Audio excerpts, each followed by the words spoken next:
أعوذ بالله من الشيطان الرجيم. بسم الله الرحمن الرحيم.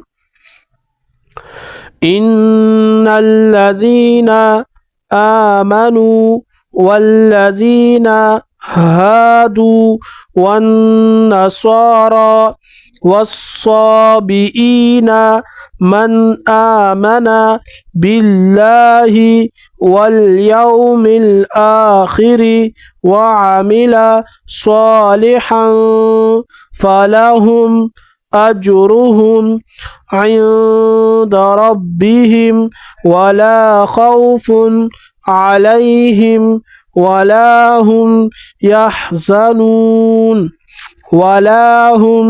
يحزنون وإذ أخذنا ميثاقكم ورفعنا فوقكم الطور خذوا ما آتيناكم بقوة واذكروا ما فيه لعلكم تتقون.